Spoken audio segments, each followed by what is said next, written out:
আসসালামু আলাইকুম আমার প্রিয় ভিউয়ার্সরা, welcome back to my channel Anamika Afrad blogs. কেমন আছেন আপনারা সবাই? আশা করছি সবাই খুব খুব ভালো আছেন। তো বড়ই সিজন তো এসে প্রায় চলেও যাচ্ছে। অনেকে বড়ই শুকাতেও দিয়ে দিয়েছেন আচার বানাবেন এই প্রস্তুতিতে। তো অনেকে আচার বানানোর প্রস্তুতিও নিচ্ছেন। তো আপনারা ভাবছেন যে কিভাবে আচার বানালে ভালো হয়। তো এই জন্যই আপনাদের কথা ভেবে আমি এবারের আচারের একটা রেসিপি নিয়ে এলাম। খুব দারুণ একটা রেসিপি, খুবই সহজ এবং খেতে দুর্দান্ত স্বাদের হয়ে থাকে এই বড়ইয়ের আচারটা। আর টক বড়ই দিয়ে আচার বানালে কিন্তু ভীষণ মজা হয়। তো আমি কিছু টক বড়ই নিয়েছি আর এগুলোকে রোদে হালকা একটু শুকিয়ে নিয়েছি যেন ভেতরটা পুরোপুরি ড্রাই হয়ে না যায়। আপনারা যেরকম ভিতরটা দেখেছেন ঠিক ওরকম থাকবে বড়ইটা। তারপর আমি একটা মশলা রেডি করছি। এখানে আমি 1.5 টেবিল চামচ পরিমাণের পাঁচফোড়ন দিয়েছি 1.5 টেবিল চামচ পরিমাণের ধনিয়া, 1 টেবিল চামচ পরিমাণের মিষ্টি জিরা, সজ অথবা গুয়ামরি, আপনারা যে যে নামেই ডেকে থাকেন, এক এক অঞ্চলে ভেদে এক এক নামে এটা ডেকে থাকে। আর দিয়েছি 4টা শুকনো লঙ্কা। তো আমি এগুলোকে হালকা আছে একটু ভেজে নিচ্ছি। এখন এগুলো একটা মিক্সিং গ্রাইন্ডারে গ্রাইন্ড করার পালা। আপনারা চাইলে অবশ্যই শিলপাটাও বেটে নিতে পারেন, কিন্তু আমি সেই ঝামেলা যাচ্ছি না, তাই আমি ব্লেন্ডারে এটাকে ব্লেন্ড করে নিচ্ছি। তো দেখুন কি সুন্দর চমৎকারভাবে ব্লেন্ড হয়ে গিয়েছে। একদম মিহিভাবে ব্লেন্ড করবেন, না হলে কিন্তু যখন আচারটা খাওয়া হবে তখন একটু মুখের মধ্যে বেজে যাবে, একদম ভালো লাগবে না খেতে। তো দেখুন কি চমৎকারভাবে ব্লেন্ড হয়েছে। এখন চলুন শুরু করা যাক আচারের মেন প্রসেসটা। তো আমি এখানে একটা বড় হাঁড়ি নিয়েছি, যেহেতু আমার এখানে প্রায় 2.5 থেকে 3 কেজির পরিমাণের বড়ই ছিল, 2.5 কেজি হবে। তো আমি এখানে নিয়ে নিয়েছি পরিমাণ মতন সরিষার তেল। তারপরে দিয়ে দিচ্ছি আমি এখানে 1 টেবিল চামচ পরিমাণের আস্ত পাঁচফোড়ন, দিয়ে দিচ্ছি 2 টেবিল চামচ পরিমাণের রসুন বাটা আর 1 টেবিল চামচ পরিমাণের আদা বাটা, দিয়ে দিচ্ছি 7 থেকে 8টা এলাচ, 4-5টা তেজপাতা আর 2টো দারুচিনি, খুব লম্বা মাপের নিয়েছি দারুচিনি। তারপর এগুলোকে ভেঙে দিয়েছি। এখন এগুলোকে খুব ভালোভাবে নেড়েচেড়ে আমি মিক্স করে নিব। আর এ পর্যায়ে চুলার জালটা থাকবে একদম লো ফ্লেমে। তো আমি তেলের সাথে মশলাগুলোকে খুব ভালোভাবে নেড়েচেড়ে মিক্স করে দিচ্ছি। যখন মশলাগুলো একটু ভালোভাবে কষানো হয়ে যাবে তখন আমি এতে দিয়ে দিচ্ছি 1 চা চামচ পরিমাণের আস্ত ধনিয়া। তো ধনিয়াটা দিলে কিন্তু খুব দারুণ একটা ফ্লেভার আসে, আচারটা ঠিক জমে যায়। তাই আমি 1 চামচ পরিমাণের ধনিয়াও দিয়ে দিচ্ছি। তারপর আবার নেড়েচেড়ে মিক্স করে দিচ্ছি। এখন আমি এতে অ্যাড করে দিব 1 টেবিল চামচ পরিমাণের লবণ।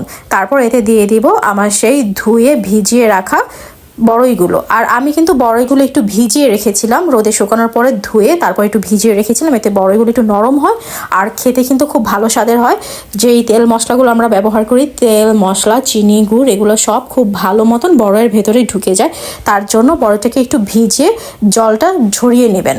তো আমি বড়ইগুলো দেওয়ার পরে এগুলোকে এখন আবার মশলার সাথে খুব ভালোভাবে নেড়েচেড়ে মিক্স করে দিচ্ছি। এখানে টক স্বাদের বড়ই দিয়ে করছি। আর এই বড়ইগুলো গাজীপুর থেকে আনা, একদম আমাদের নিজের গাছের বড়ই। তো বুঝতেই পারছেন বড়ইগুলো কতটা স্পেশাল। আর টক বড়ই দিয়ে করলে কিন্তু আচারটা ভীষণ টেস্টি হয় খেতে, একটা টক মিষ্টি ঝাল একটা ফ্লেভার আসে। আর মিষ্টি বড়ই দিয়েও করা যেতে পারে, সেক্ষেত্রে স্বাদটা একটু কমে যাবে। তো আমি খুব ভালোভাবে মশলার সাথে তেলের সাথে বড়ইগুলোকে প্রথমে একটু মিক্স করে নিব। একটা জিনিস অবশ্যই লক্ষ্য রাখবেন, সেটা হচ্ছে আমার বড়ইগুলো কিন্তু একদম খুব বেশি ড্রাই ছিল না, ভেতরটা নরম ছিল, ভেতরটা সফটই ছিল। একদম ড্রাই করে যে কাট করে ফেলবো তা কিন্তু করিনি, তাহলে খেতে খুবই জঘন্য লাগে। তো এরকম একটা শুকনো বড়ই দিয়েই করতে হবে, যে ভেতরটা পুরোপুরি শুকায়নি, জাস্ট একটু নরমই আছে। এখন আমি দিয়ে দিচ্ছি এতে পরিমাণ মতন চিনি। আপনারা চিনি একদম আপনাদের টেস্ট বাড অনুযায়ী দিবেন, আমার ভিডিও দেখে দেওয়ার কোনো প্রয়োজন নেই, কারণ কেউ মিষ্টি খেতে ভালোবাসে, কেউ মিষ্টি কম খেতে ভালোবাসে। আর আরেকটা কথা, সেটা হচ্ছে যে চিনি যে দিতে হবে তা কিন্তু না, আপনারা কিন্তু চাইলে স্ট্যাভিয়াও দিতে পারেন। যাদের ডায়াবেটিক্সের প্রবলেম আছে তারা স্ট্যাভিয়া দিতে পারেন চিনির পরিবর্তে, কোনো ব্যাপার না। আর গুঁড়ো দিতে পারেন, আবার চাইলে কিন্তু আপনারা গুড় চিনি দুটোই মিক্স করে দিতে পারেন। এটা সম্পূর্ণ আপনার টেস্ট বাড অনুযায়ী। একদম আমার মতনই যে খুব বেশি পরিমাণে চিনি দিতে হবে তা কিন্তু না। তবে বড়ই যদি খুব বেশি টক হয়ে যায় সেক্ষেত্রে কিন্তু আমি বলবো চিনিটা একটু বাড়িয়ে দিবেন, তাহলে খেতে খুবই ভালো লাগবে। না হলে একটু টক স্বাদের হয়ে থাকে। আর টক স্বাদের জিনিস যারা পছন্দ করে না, দেখা যাবে যে তাদের বাড়িতে আচারটা রয়েই গেছে আর খাওয়া হচ্ছে না। তারপর আমি এতে অ্যাড করে দিব পরিমাণ মতনের লবণ। লবণটা কিন্তু আমি আগেও দিয়েছি, এর আগে যখন দিয়েছি সেটা হচ্ছে তেলের সাথে মিক্স হয়ে গিয়েছিল, এখন এটা বড়ইয়ের সাথে মিক্স হবে। আর এখন দিয়ে দিচ্ছি সেই যে আমি একটা সিক্রেট মশলা করেছিলাম, সেই মশলা সবটুকু এখানে দিয়ে দিলাম। একটু মশলা কিন্তু বাঁচিয়ে রাখিনি, সবটুকু মশলা এখানে দিয়ে দিতে হবে। তারপরে খুব ভালোভাবে নেড়েচেড়ে মিক্স করতে হবে। আর একটা জিনিস অবশ্যই লক্ষ্য রাখবেন, যখন চিনির সাথে বড়ইটা পুরোপুরিভাবে গলে যায়, চিনিগুলো একদম গলে যায়, বড়ইয়ের সাথে মিশে যায়, তখনই কিন্তু এই লবণ আর মশলাটা দিবেন। তার আগে কিন্তু কোনোভাবেই দিবেন না। যতক্ষণ পর্যন্ত চিনিটা গলে না আসছে ততক্ষণ পর্যন্ত কিন্তু মশলা আর লবণটা দিবেন না, আর তাহলে কিন্তু টেস্টটা ভালো আসবে না। তো আমি খুব ভালোভাবে মশলা আর লবণের সাথে পুরা বড়ইয়ের মিশ্রণটাকে মিশিয়ে দিচ্ছি। দেখতেই পাচ্ছেন খুব আঠালো একটা ভাব এসেছে। এটা কিন্তু কিছুক্ষণ পরে থাকবে না, এই আঠালো ভাবটা একদম ছেড়ে দিবে।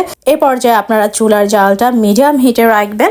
তো ভালোভাবে নেড়েচেড়ে আমি মিক্স করে দিলাম মশলার সাথে। এখন আমি এতে অ্যাড করে দিব চিলি ফ্লেক্স। আমি এখানে 6 থেকে 7টা শুকনা মরিচ ভালোভাবে টেলে তারপরে গ্রাইন্ড করে নিয়েছিলাম। সাথে দিয়ে দিচ্ছি 1 টেবিল চামচ পরিমাণের বিট লবণ, আর এটা কিন্তু মাস্ট বি দিতেই হবে। এতেই কিন্তু আচারের পুরা স্বাদটাই পরিবর্তন করে দেয়, মানে পুরা খেলাটাই চেঞ্জ করে দেয়।